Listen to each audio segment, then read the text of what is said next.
আমি হ্যাঁ আগুন লেগে গেছে, আমাকে বাঁচা বলছে, ভেতরে লক করা ছিল। পঙ্কজ হালদার। আচ্ছা, আপনি ওনার কে হন? আমি ওনার শ্বশুর। শ্বশুর হন? হ্যাঁ। One of the godowns gutted in the fire belongs to Kolkata-based retail food chain Wow দৃষ্টিতে দুর্ঘটনা হলেও তার পেছনে রয়েছে সম্পূর্ণ ম্যান মেড একটি ডার্ক ওয়ার্ল্ডের ঘটনা। এই ভিডিওতে দেখিয়ে দেব এক বিরাট সামাজিকতার পেছনে লুকিয়ে থাকা সাংঘাতিক এক অসামাজিকতার প্রতিচ্ছবি।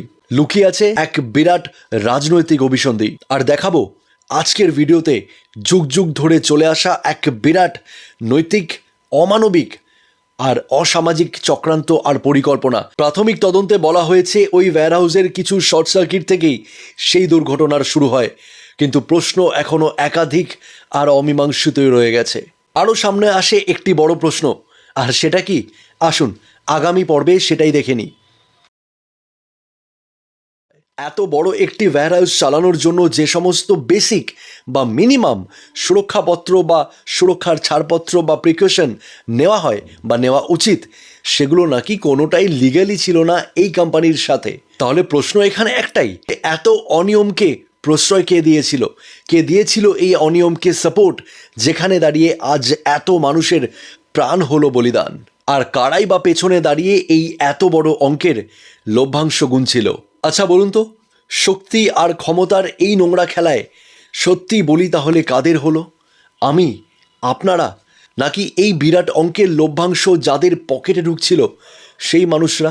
সঠিক উত্তরটা হলো এদের মধ্যে কেউই না। তবে যাদের গেল তাদের সবটাই গেল। গেল সেই সমস্ত গরিব আর দিন আনা দিন খাওয়া কর্মচারীগুলোর, যাদের পরিবারের জন্য তারা আজ দিনরাত পরিশ্রম করে তাদের পরিবারকে ভালো রাখার আর দিনরাত দুটো অন্ন মুখে তুলে দেওয়ার চেষ্টা করে যাচ্ছিলেন। মাত্র প্রাণ হারালো তারাই, যারা দিনে একটা বার চেখে না দেখেও আমার আপনার খিদের সময় আমার আপনার মুখের স্বাদ মেটাতে সুস্বাদু খাবারগুলো আমাদের প্রয়োজনে নিমেষেই আমাদেরই মুখের সামনে তুলে দিচ্ছিলেন। মাত্র খোদ কলকাতার বুকে আবারও এক লেলিহান আগুন, আর আগুনের এই উজ্জ্বল আলো নিমেষেই অন্ধকার এনে দিয়েছিল সেই সমস্ত খেটে খাওয়া মানুষগুলো আর তাদের পরিবারের জীবনে। হয়তো সেই প্রত্যেক দিনের খেটে খাওয়া গরিব মানুষগুলো নিশ্চিত রূপে জানতেন না যে তাদের পরিবারের মুখে ভাত জোগানো ওই কারখানাটি এক অনিশ্চয়তার সুতোয় বাঁধা। আর না হলে নিজের জন্য না হলেও তার পরিবারকে এত অনিশ্চয়তায় কে ফেলতে চায়? আজ কারখানা নেই, মালিক কোনো জবাব দেয় না, সরকার হাত তুলে দিয়েছে। কে খাবার জোটাবে? কে ভাত জোটাবে এক একটা দিন এক একটা সময়ে? কে মেটাবে সেই খিদের জ্বালা সেই শতাধিক পরিবারের? কি হবে তাদের ভবিষ্যতের? কিভাবে কাটছে তাদের দিন? বলে আমি আর বাঁচবো না, এখানে আগুন ধরে গেছে, আমাকে যে করে হোক বাঁচাও। অনেক গেছি, ওরা বলছে আজকে নয় কালকে রে, কালকে নয় পরশু দিন, এই করে যাচ্ছে। আমরা তো বাঙালি নয়, বাঙালি মতে 3 দিনে কাজ হয়, আজকে নিয়ে 9 দিন হয়ে গেল পাইনি আমরা। একটাই কথা বলেন, যতক্ষণ না ডিএনএ টেস্ট আসবে ততক্ষণ আমরা কিছু করতে পারবো না। কোথায় যাবে বলতে পারেন সেই মানুষগুলো? সেই পরিবারগুলো কোথায় দাঁড়িয়ে ভিক্ষা চাইবে? কে শুনবে তাদের আর্তনাদ? কে দেখবে তাদের? শুধুমাত্র এই কারখানার কথাই না, যে মানুষগুলোই আজ বর্তমান সমাজে দাঁড়িয়েও প্রত্যেক দিনের দিনমজুরির ওপর দিন চালায়, সংসার চালায়, জীবন চালায়, সেই মানুষগুলোর থাকে না কোনো চোখে পড়ার মতো সেভিংস, আর জোটে না তাদের কোনো লভ্যাংশ। আর এই নৃশংস অগ্নিকাণ্ড তাদের প্রত্যেকের জীবনের রুজি রুটি থেকে শুরু করে সামাজিক থেকে সাংসারিক সমস্ত দিকেই একটা দাড়ি টেনে দিয়েছে। দিনের পর দিন রাজনৈতিক প্রভাব খাটিয়ে যে এক শ্রেণী নিজেদের পকেট ভরছিল, আর যে মানুষগুলোর দিনরাত অক্লান্ত পরিশ্রমের জন্য সেই পকেটগুলো ভর্তি থাকছিল, কেউ একটাবারও ভাবলো না সেই গরিব মানুষগুলোর জীবনের কথা।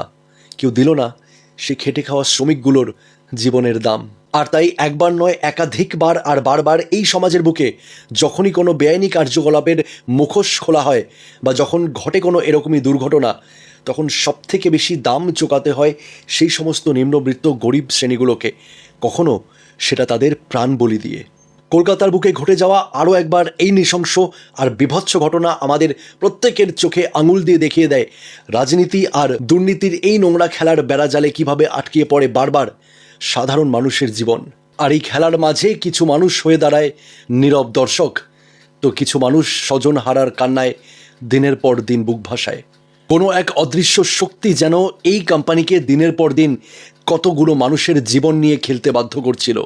আর সবচেয়ে গুরুত্বপূর্ণ প্রশ্ন, বর্তমানে এই অসহায় শ্রমিক তথা তাদের পরিবারের দায়িত্বটা কে নিল? আমি নিশ্চিত এই প্রশ্নগুলো আজ সমাজের বুকে থাকা প্রত্যেকটি সুবুদ্ধিসম্পন্ন আর শিক্ষিত মানুষের।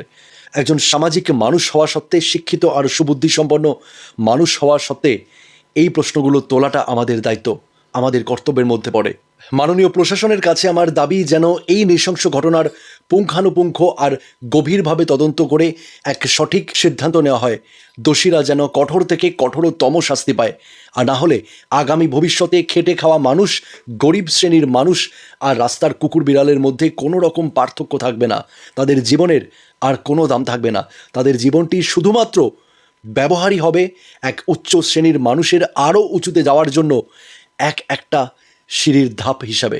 মাননীয় প্রশাসনের কাছে আমার বিনীত অনুরোধ ভুলে যাবেন না। আজ আমি, আপনি, আমরা সবাই এই সমাজেরই অংশ। আজ এই ঘটনা তাদের সাথে ঘটতে পারলে আগামী সুদূর ভবিষ্যতে কেন নয় যে এই ঘটনা আমার আপনার সাথেও ঘটবে না। ভিডিওটি ভালো লাগলে লাইক করবেন। আজ চ্যানেলে যারা নতুন, অনুগ্রহ করে চ্যানেলটি সাবস্ক্রাইব করে যাবেন। আর এই ভিডিওটি এত শেয়ার করবেন যেন সঠিক জায়গায় এই ভিডিওটি গিয়ে পৌঁছায়। কারণ ভাবনা আজ বন্ধ করে দিলে ভবিষ্যৎ কাল অন্ধকার হয়ে দাঁড়াবে। কারণ বড়ালস যারা দেখে তারা শুধুমাত্র ভিডিও দেখে না আর শোনে না, তারা আজ ভাবেও। তাই ভেবে দেখাটা প্রত্যেকটা মানুষের কর্তব্য। আপনার ভাবনা আর আপনার সিদ্ধান্তই আপনার শিক্ষা, আপনার সুস্থ বুদ্ধিসম্পন্ন মস্তিষ্কের পরিচয়। তার প্রমাণ দিতে আজ রুখে দাঁড়ান, আওয়াজ তুলুন। সমাজের মধ্যে ঘটা প্রত্যেকটি অন্যায়ের বিরুদ্ধে আঙুল তুলে প্রশ্ন করুন, যাতে আজ না হোক একদিন নিশ্চয়ই সবাই একসাথে সুস্থভাবে, সুরক্ষিতভাবে এই সমাজের মধ্যে একটা আনন্দের সাথে জীবন কাটাতে পারি। দেখা হচ্ছে আরও একটি নতুন ভিডিওতে আপনাদের প্রিয় চ্যানেল বড়ালসে। সাথে আমি আপনাদের বন্ধু রাহুল।